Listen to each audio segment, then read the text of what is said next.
Hello, welcome to the Property in Rwanda. Twongeye kubasubiza nk'ibisanzwe hano kuri Property in Rwanda.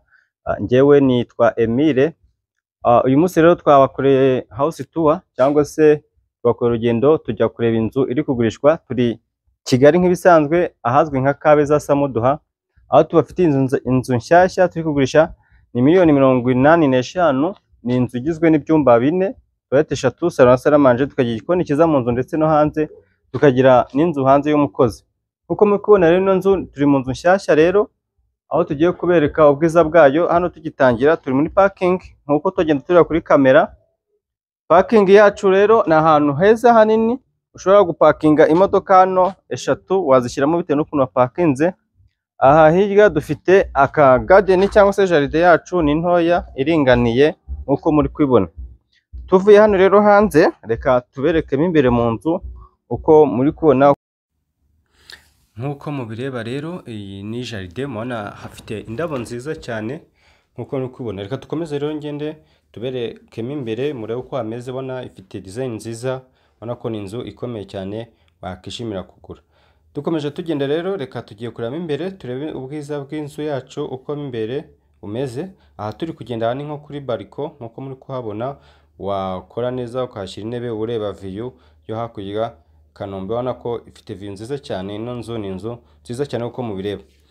Tuvuye aha rero hanze kuri bariko reka mbereke tugiyemo imbere mu nzu turebe. Aha twinjiye muri salon nkuko muri kugenda mubireba kuri kamera. Iyi ni salon yacu nkuko ubona, ni salon nini yagutse. Wana hejuru parafo gypsum, parafo nziza cyane nkuko muri kubona. Wana ko inzu yacu ni nziza. Katuzamuke tugiye kureba muri salle à manger. Urabona iyi design y'aha ngaha imbere ni heza cyane. Ubwo aha ngaha turi rero tugeze muri salle à manger nkuko muri kubireba. Nabona ko ni ahantu heza. Aha tukagira urukarabiro, ni ibintu byiza cyane by'ibisirimu bigezweho. Urabona ko amazi arimo aha ngaha imaze gufunga cyangwa ugiye gufungura uhita ukaraba bikagenda neza nkuko muri kubona kuri video, ukabasha gukaraba. Urabona ko ni ibintu by'ibisirimu cyane bigezweho cyane muri iyi minsi.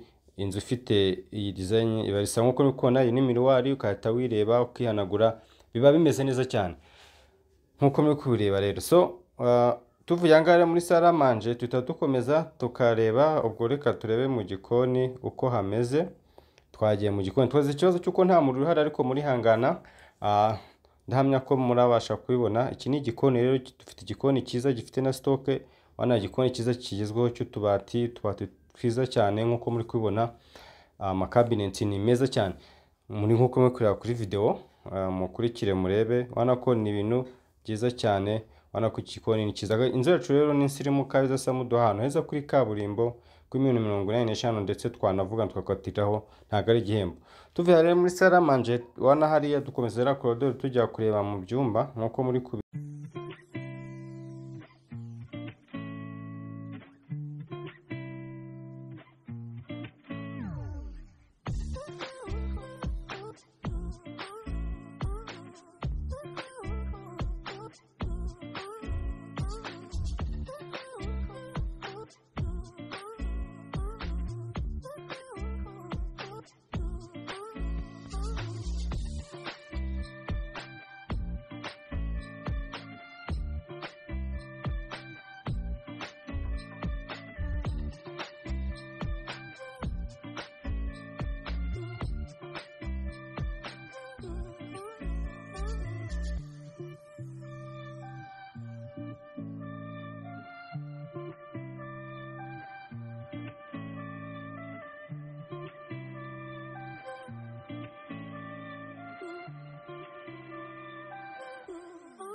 mu gikoni. Reka mbereke mu byumba. Reka duhere hehe?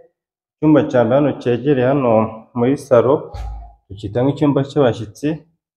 Kenshi ibi byumba bikunze kuba bitabinini cyane, biba biringaniye ariko gifite douche na toilette yacyo yihariye. Icyumba cyacu ni iki ngiki cyegereye salon hano. Iki cyaba ari nk'icyumba cy'abashyitsi, akenshi niko gikunze kugenda bitewe. Noneho iki cyumba gifite iyi douche na toilette yacyo yihariye nk'uko muri kubibona. Muri kubona shawa ngiyi uko muri kubibona, na miruwari. Muri kubona ko aha ni sawa cyane, gukinga urugi ibintu biba ari sawa. Reka rero dukomeze mbereke mu bindi byumba uko naho hameze, ibyumba byacu bimeze. Tuvuye mu cyumba cy'abashyitsi turakambika hano dukomeze.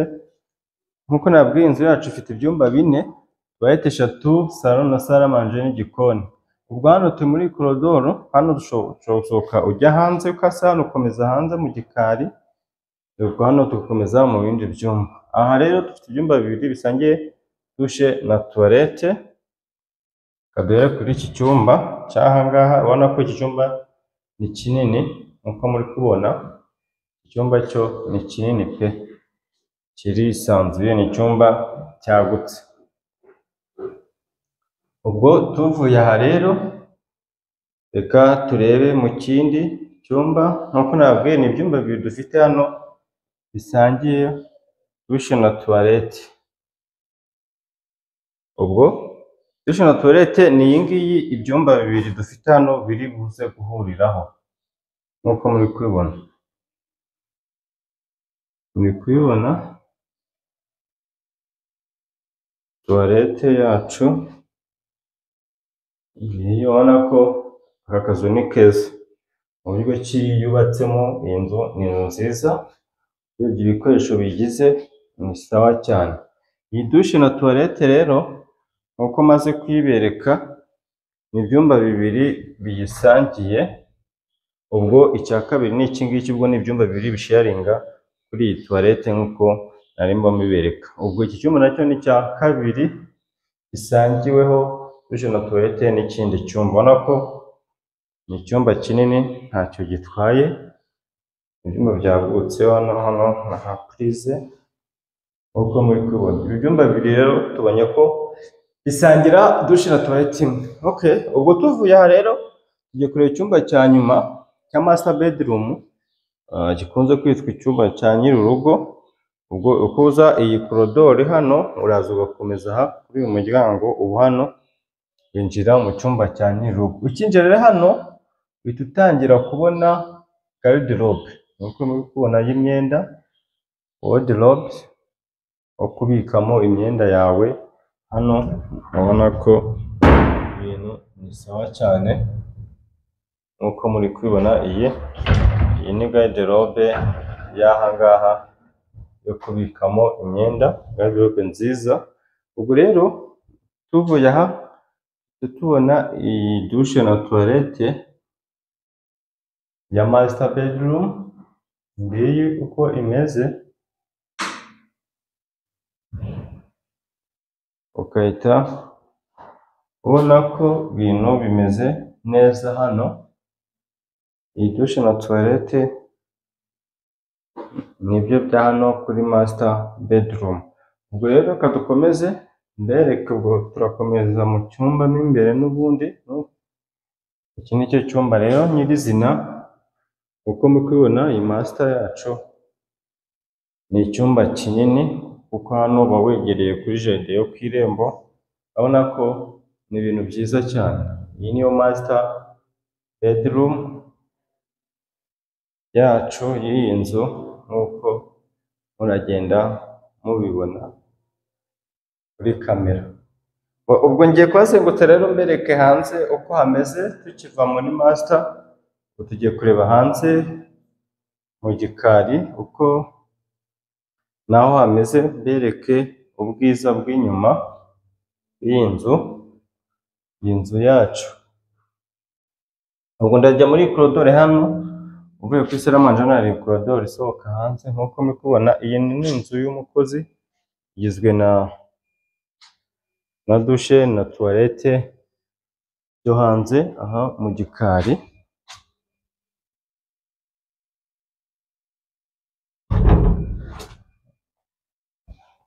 arakinze. Uyu murabona ko iyi dushe na tuwarete yo hanze. Iyi ni inzu y'umukozi w'ahangaha ku nzu. Hano ni inzu, hano ino nzira tuba dusubira ku irembo. Dufite viyu rero ireba mu Busanza, turi Kabeza, ahantu hazwi nka Samuduha. Kuri kaburimbo ni ahantu heza hatuwe nk'uko nagiye mbibabwira. Aha turi ni mu gikari cy'inzu, urabona uko hameze inyuma mu gikari ni ahangaha. Ubwo tumaze kuva hano rero, uko nabwiye, hano dufitemo n'igikoni cyo hanze, nacyo ni ahantu heza cyane, nuko hadakinguye ngo mpabereke. Ubwo reka mbazengurutse hano tugende turebe uko mu gikari no ku irembo hameze. Ubwo hano utongeye ukazenguruka ugasubira ku irembo nk'uko turagenda tubireba.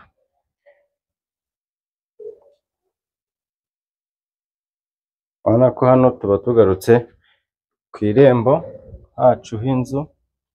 Uri kubona viyu ni heza cyane, ureba Busanza na Kabeza mu Itunda. Uko ubibona rero, iyi nzu yacu ni inzu nziza cyane nk'uko tumaze kuyireba kuri video. Reka nongeye gushimira rero abantu mukomeje kubana natwe kuri Property in Rwanda, kandi nongera no guha ikaze abantu bashyashya. Nyabona niba ukijya hano bwa mbere, gutanga igitekerezo cyawe nabyo ni byiza, ndetse ukaduha like, share, kandi niba utakora subscribe ni iby'agaciro kuri twebwe ukayikora, kugira ngo ujye ukomeza kubana natwe muri gahunda nziza tubafitiye yo kugura no kugurisha, ndetse no gukodesha, cyane cyane ibintu bya mitungo itimukanwa, amazu, amapatimenti, ndetse n'ibibanza ntahandi wabibonera atari hano kuri Property in Rwanda. Reka rero nongeye kubashimira rero, Nemire mwa muri kumwe nk'ibisanzwe. Reka nongeye kubashimira kubw'umwanya wanyu mwaduhaye, mwakoze cyane.